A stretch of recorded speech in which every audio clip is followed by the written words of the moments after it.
Halo Sobat Pijak, kali ini gue mau bagi-bagi tips cara hemat yang kalau serius dijalanin bisa menghasilkan belasan juta setahun untuk dirimu. Jadi dijamin rugi nih kalau gak ditonton sampai habis, apalagi kalau gak subscribe. Oke, kita langsung aja mulai ke tips pertama. Yang pertama, jangan berhutang. Namanya hutang kan pasti ada bunganya nih. Dengan kalian gak berhutang, kalian itu pasti bisa hemat nih biaya bunga ini. Apalagi kalau pokok hutang kalian besar, maka bunganya yang harus kalian bayarkan itu juga pasti makin besar. Oke, di sini kita ambil contoh Tony. Tony punya hutang 3 juta, di mana Tony harus bayar bunga 8%. Dengan hutang pokok 3 juta, maka bunga yang dibayarkan sebulan adalah 240.000. Dalam setahun, biaya bunga yang dibayarkan Tony sebesar 2.880.000. Tips kedua, hindari denda telat bayar hutang. Gimana kalau kalian udah terlanjur punya hutang nih? Ya poinnya jangan telat bayar hutang. Dan selalu bayar sesuai tagihan ya. Karena kalau kalian telat bayar, kalian pasti bisa kena denda nih. Jangan pakai pola pikir, utang saya sedikit, dendanya nggak seberapa, ya udahlah. Tapi itu kalau misalnya dibiasain, dalam setahun itu bisa menggunung nanti. Jadi tolong kebiasaan itu dihilangin ya. Dengan hutang 3 juta tadi, kalau Tony telat bayar hutang, maka ada denda 2% setiap kali ada keterlambatan. Maka, jika Tony telat bayar hutang, maka dalam 1 bulan ada denda 60.000.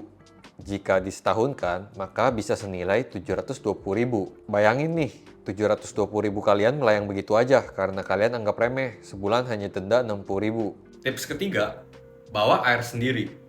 Bawa botol minum sendiri ya guys, daripada kalian beli minum nih di tempat makan pas kalian di luar.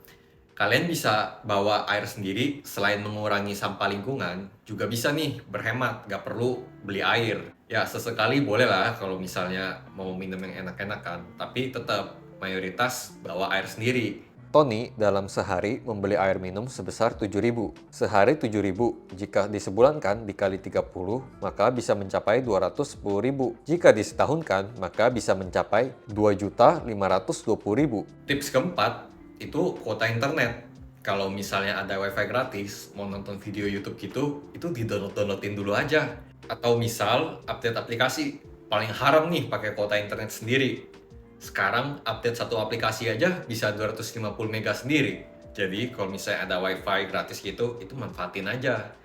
Jangan pakai kuota sendiri. Tony membeli kuota bulanan 1,5 giga sebesar 50.000. Karena Tony memanfaatkan wifi gratis dengan maksimal, ia jadi hanya butuh beli kuota bulanan 800 mega aja nih di 30.000. Dengan perubahan kuota tersebut, dalam sebulan Tony bisa menghemat 20.000. Jika disetahunkan, maka bisa menghemat 240.000. Tips kelima, kurangin ngemil. Kurangin lah ngemil-ngemil, jajan-jajan, gorengan, kopi, gitu-gitu. Selain bikin badan lebih sehat, dompet juga pasti lebih sehat. Bayangin ya, beli kopi gorengan di warung gitu ya, 5.000, 10.000 dalam sehari. Sebulannya itu bisa 300.000, setahun 3,6 juta. Yang lebih penting, kita tuh gak sakit nih karena masalah kolesterol atau diabetes. Kita bisa lebih hemat lagi biaya berobat lebih banyak. Tony beli jajan setiap hari sebesar 10.000. 10.000 satu hari, 1 bulan mencapai 300.000. Dalam 1 tahun mencapai 3,6 juta. Bayangkan, Tony bisa hemat 3,6 juta per tahun dan juga hemat biaya berobat yang nilainya bisa mencapai puluhan juta kalau Tony jatuh sakit. Tips ke-6, kontrol pengeluaran tersier. Apa sih itu pengeluaran tersier?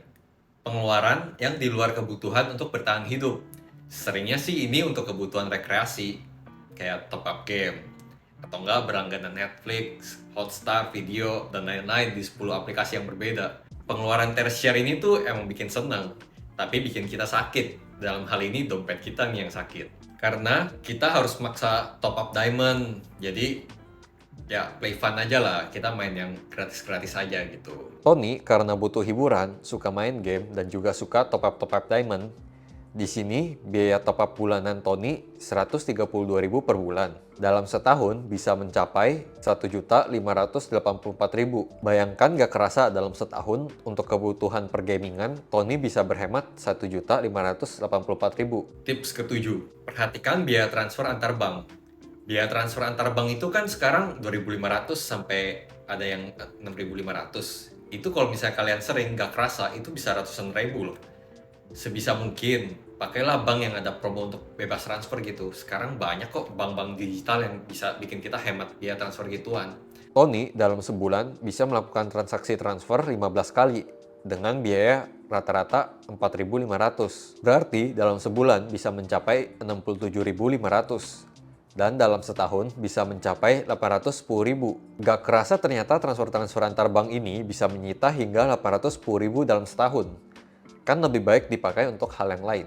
Coba kita totalin ya, kalau saja Tony bisa berhemat di 7 poin tadi, maka Tony bisa hemat 12.354.000 dalam 1 tahun.